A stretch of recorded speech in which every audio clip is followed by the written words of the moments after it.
And we do have a couple. In fact, we have one that is probably my favorite that shows Maggie Wilson when she was in high school. We have a picture right next to it that shows her oldest son going to school as a child. And so those sorts of things I just find just intriguing and interesting and fun to look at. So those are the sort of things, again, then with the general store, I would like to show pictures of the various businesses that have been around. So, kind of the direction. Does everybody know Deb? This is Deb Boyle, I do. Yes. and Hi. she has been doing the videography for me, and she's quite good. And Were you born here in Kenai? Or in No, Saldana? we got here in '73. Oh. Oh, you're a newcomer. I got Yeah. there in '73 too. Newer, Officially. older than I am. her father-in-law wrote a book, and he's the guy that pretty much did most all the diving on all the platforms. Oh. Put him in, helped set up all those. Owen Boyle. Did he know Jackson Ball? So that I'm not sure. His dad then? I'm sure. Not this Mike I'm Boyle sure. City. I think he might be mentioned in the Matt book. Boyle It's and Dave. a good book. It's easy to read Mhm. really fast. I didn't realize it was And so they're famous. the musicians that are pretty Yeah. producers. And Right? I don't know who these ladies are. And Phil, the other lady? Hi, I'm Kathleen McLeod. Oh, Hi, okay. Kathleen. Okay. I didn't You're see our you come in. conceal. Oh, she slipped in there, didn't She's she? the one that I was wanting to come and let her see how interview processes occur, Oh. in hopes that she might want to get involved. she's and another start doing newcomer. some of these. Well, if we use your family as the litmus test, we're all newcomers. Yeah, really.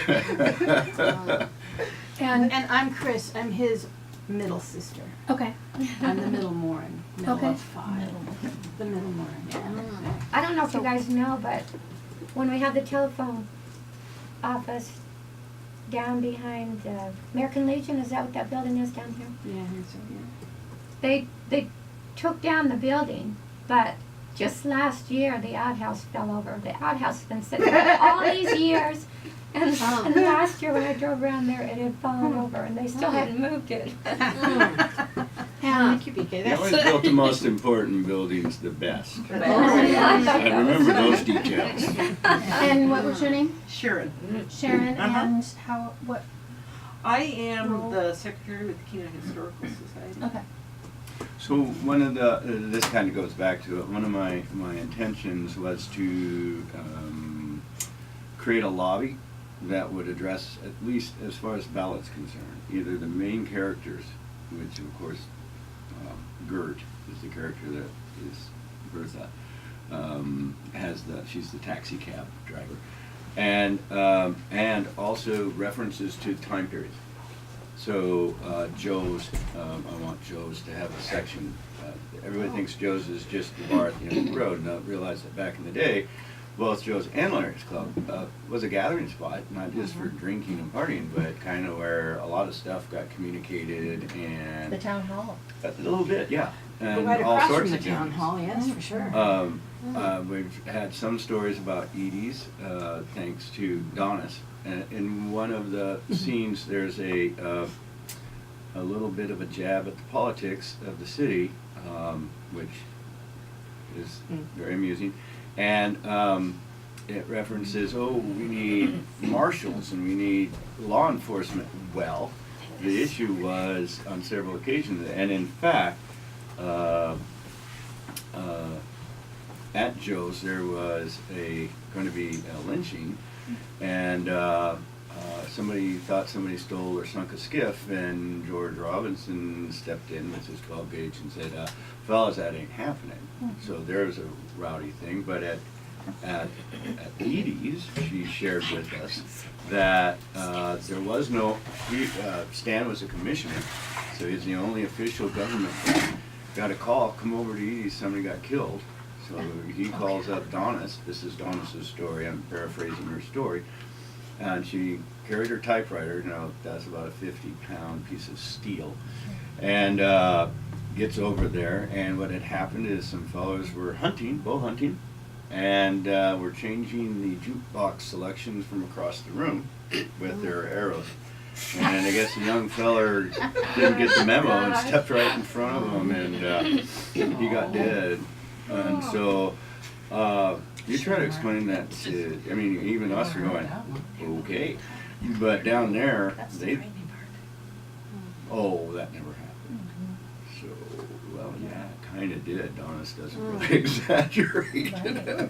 So these are stories that are kind of fun to learn and share, and so this is kind of our goal, and this is Margaret. I know a lot of you. Are you a lot of you? O'Reilly. Look for O'Reilly Gilman. Gilman, and she's actually playing Gert.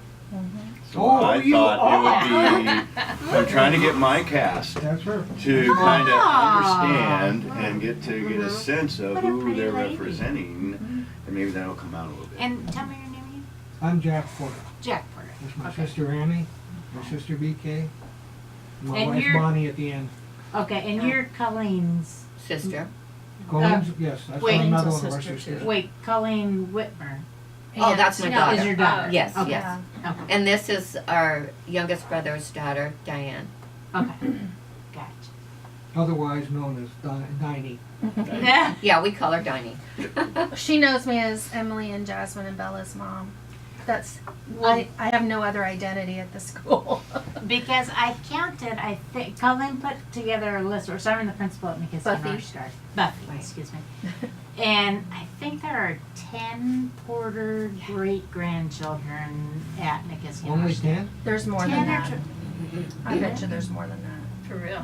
There probably is. Well, I'll have you At the cross-check elementary? that- At just at my school, just at North Star. Oh. McKissick North Star. Yeah, there's at least that many. We'll have to think about it. Yeah. And by the by, if you didn't know, Eli got a cow down in Homer today, Oh, or yesterday, as a matter of fact. Oh, we did? Yeah. That's so funny. I thought remember it I teach with all Eli, the so fake it's kinda fruit cool. Okay, yeah. stuff. That used to be, that was like my mom's thing. That was the thing. That was Well, he the didn't thing. make the meeting Yeah, the yesterday. cornucopia stuff and the bowl and that. So was this Christmas or And Thanksgiving Abe or was something? down in Do Port, you remember when in that Homer was? too, I'm not sure it's at Aunt Oh, Dorothy. maybe. for some reason. So Well, I'm he'd trained gone in down it. for the day, I don't know Oh, what. there's a She's big my rest. grandmother. Mhm. He's wrestling. Oh, yeah, he's wrestling. And Coley was down there, for wrestling. I think probably. Big guy's son Coley. So, do you conduct, when you're videotaping, do you conduct an interview?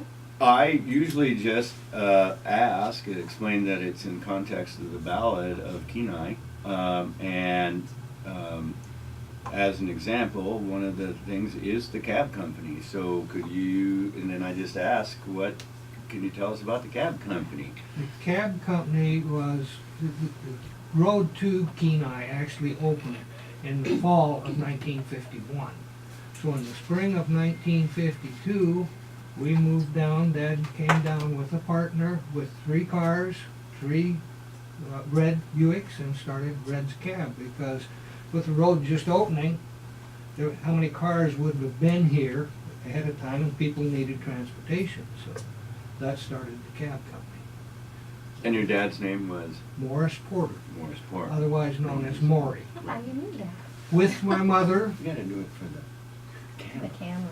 with my mother Bertha, and with a partner, which was Chuck Brady, and his wife name Kitty. was Kitty.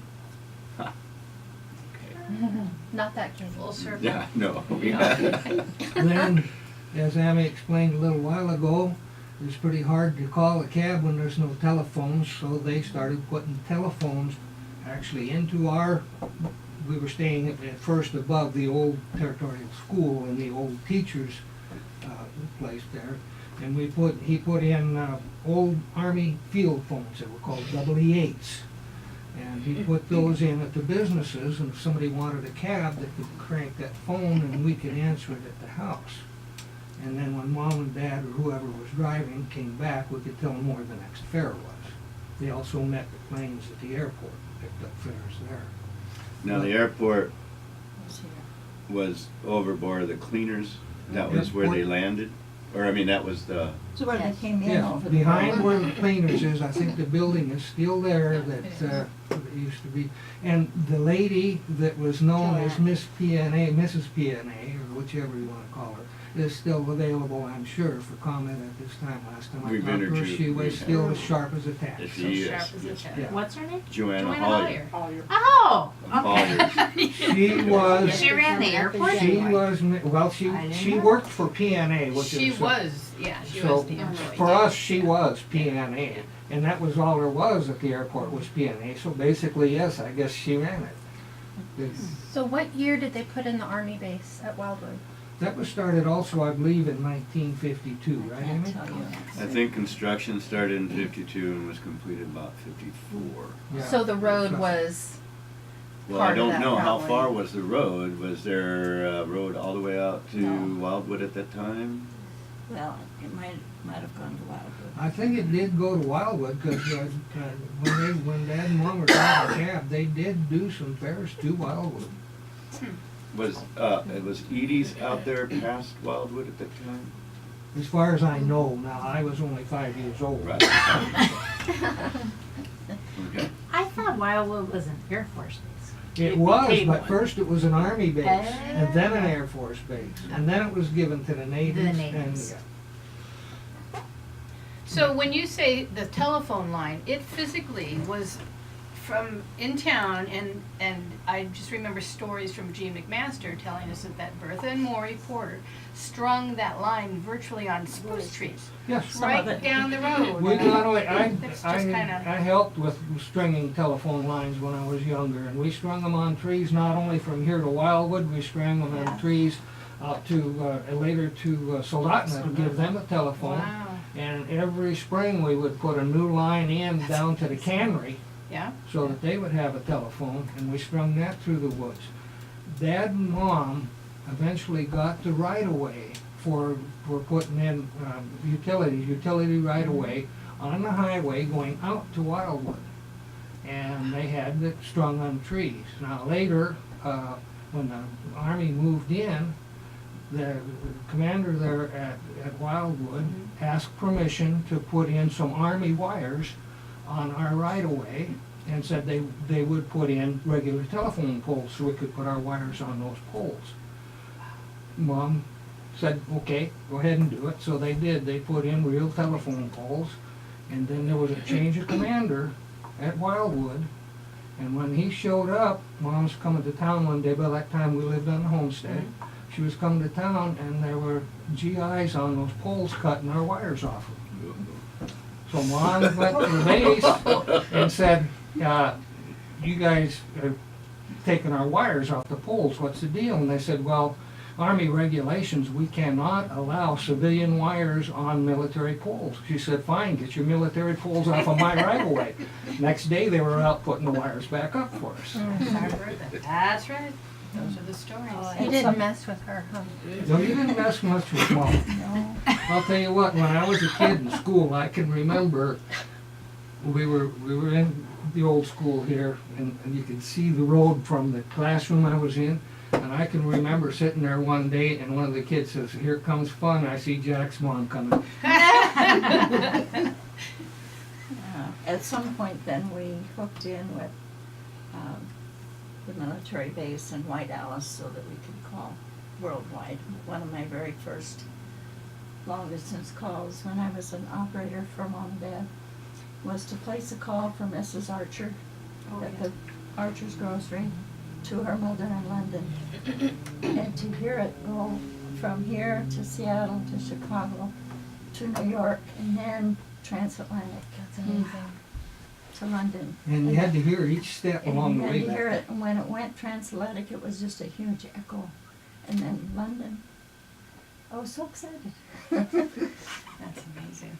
Yeah, you did the first overseas call ever from Kenai, right? That was I it. don't know if it was the first, it was my first. And then Jeannie took over the long distance. Later, That's much later. much That's later. much later. Jeannie Mrs. McMaster. Curtis Master, did too, yeah. right? Yeah. Yeah, 'cause she had a bird Mhm. that could talk, Mhm. and you'd go in there and go, hello, hello, can I help you? I know. Is Jeannie represented in the play? No. She's not? She choreographed the first She play. was such a character. I mean, I just picture her with her long Yes. cigarette and And her Oh, long I love her. braid and. While yeah. teaching dance class. That's oh, believe me, yeah, I did. Yeah. I did many dance classes with her. So what we have tried to do is use some of her dance vocabulary, you know, that pretty classic. We have tertiates in there. Not necessarily a Denina move, but we're blending and integrating and trying to incorporate some of the old with the new, so that we keep some traditions and you know, again, honoring our elders. Cool. So that's it. Now I did hear a story, and did your mom then string, or you guys string, a telephone line when you said you got out to the homestead? There was a cat trail at the very least. I remember it sort of, because we stayed at Arness's homestead on Upper Salamantha for a summer and a winter and a summer, I think. Well, our house was being built in 62 or 3. 64. So, There was a road that was like a jeep road right. out there. Thus breakup, meaning the road didn't survive. Right. Yeah. Even when they got the road, it almost didn't. Right. Yeah, it went out in front of Edie's just about every spring during breakup that went out. And I can remember when you went there, you drove your car sometimes to the mud hole, parked it, and walked across and took whatever car was on the other side. You knew who they were. You knew Right, whose car you were right. driving. And you drove it, and when you came back, then you parked their car and went and got, because you couldn't get through the mud hole for a few days. Right. Now, did your ma string a phone line out to the house? To our house? Yeah. Eventually, but not just to our house. Eventually, there were telephones put in out there. It was all party lines. I was just gonna say, Oh, right yeah, now you I can, remember you the can hear party people talking. Yeah. In those days, your telephone number was like 2 longs and a short, or two shorts and a long, or 3 longs. That was it. Everybody's phone rang when you cranked it, so. Well, Jean always had us younger dancers, mostly the girls, but sometimes us boys plugging in. May I help Oh, you? yeah. Hello. Yes, what number? do you-" Somewhere we've got, She had a little card you had to read. somewhere we've got a picture of that old switchboard. Yeah. And I remember you could hear everybody talking. It was like, oh, ooh, that's why some people knew more than others about what's Well, going you on know, in town. With that kind of a system where you have 2 longs and a short, after a while you get to where, you know, you got no more codes to give out. So I can remember they divided the town in 2. So that 2 longs and a short was somebody over here, 2 longs and a short was also somebody over here. So that we would have, it didn't last for very long, but there for a short time, if somebody on this side of town wanted to call somebody on this side of town, they would call our house. And we would throw a big knife switch, connect the 2 sides together, and then we would have to listen to find out when the conversation ended so that we could open the knife switch. That didn't last too long before Dad actually went and got a switchboard. I believe it came from Homer. When we had the switchboard, there was a place to run the fire siren for the whole town. And then all of the people who were interested in where the fire was, all their flaps would come down on the switchboard, and you could plug in and tell everybody at once. Oh, very good. Because everybody was a fireman, basically. Right. So you guys fished. How long have you guys been fishing? Did your dad start fishing since you got here or before? My Was dad fished for the Army first. During in World the War II, 40s. Okay. he Was that He fish bought trapping fish. He or? bought fish from traps and and beach fishermen. delivered them to the Army in Anchorage. They approached him because Mom and Dad had a little grocery store in Gamble, and they said, we need fish. I had all these soldiers coming in, putting them in tents. I need to feed them. Can you get me fish? And my dad was always, of course I can. Watch me. So he got a boat and started buying the fish. Mom was still running the grocery store at that time. So He was coming down here and getting it from the canneries or directly buying as a? mostly direct or- buy. Yeah, Yeah, it's direct buy from the fishermen. And that trip from here with the fish to Anchorage was how many hours on a dirt road over the Well, mountains? on the boat. Oh, it was on the But those boat. were During double World War II, ended. there was no road. There No, was Bristol it no wasn't a double ender. But he ran it up to Point Possession and waited for the tide Yes, yes, you would. to bring it on into Anchorage. But he went from that to when they started drifting. He was one of the first boats out there. Well, when he started drifting later, there was a guy by the name of Squeaky Anderson. You may have heard of him. Yep. So Okay, Squeaky, Dad was thinking about going into fish processing at one time, but Squeaky beat him to it. Squeaky had more backing than Dad did. So Dad kind of worked with Squeaky for a while, and he was running kind of like tender for Squeaky a little bit. And he was running the inlet a lot, and he was telling Squeaky, he said, I see a lot of fish jumping out there in the middle. And Squeaky says, well, why don't you throw a shackle of gear on board, and when you're out there, see what kind of fishing there is. And that basically, to my understanding, was kind of the beginning of drifting on the inlet. I don't remember when they opened it up, but when they opened it up for to actually commercially drift, then he and Billy Peterkin and a few others were some of the first ones out there to do it. Now, was that limited, that was not limited entry at the time, is it? No, No, that But wasn't they until the outlawed 70s. fish traps at statehood? at statehood. At statehood, it took a while for them to be gone, but yeah. When I was young, and I deckhanded for my dad some, I think we all did at one time or another, but I deckhanded for my dad some, and fishing opened at 9 o'clock Monday morning and closed at 9 o'clock Friday night. Right. So you were on the boat, you lived on the boat, because then after you delivered the fish Friday, then you spent the time cleaning the boat and getting ready to go back out again Monday. So it was a full time on the boat, but they lived on the boat during the whole season. And what boat was popular then if it wasn't the double ender?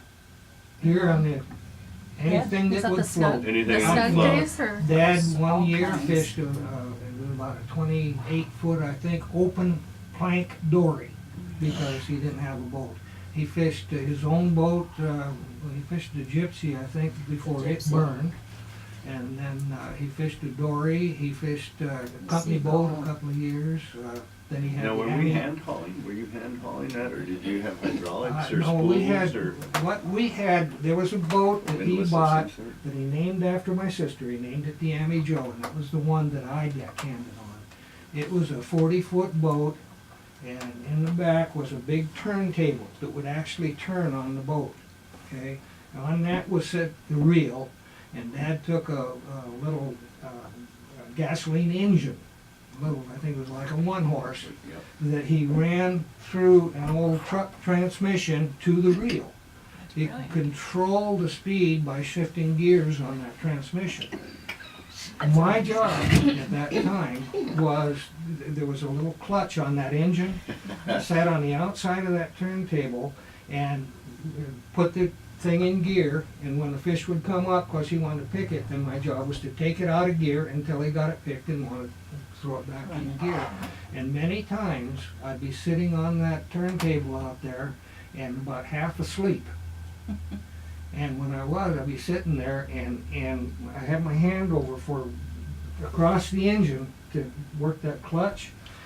And if I fell asleep a little bit, and my arm would fall on that spark plug and it'd wake me right back up. I remember as I got older, hearing that Dad was always in the top 10 fishing boats, and then I heard that there were a certain number of people that would follow him Oh, yeah. because he knew where the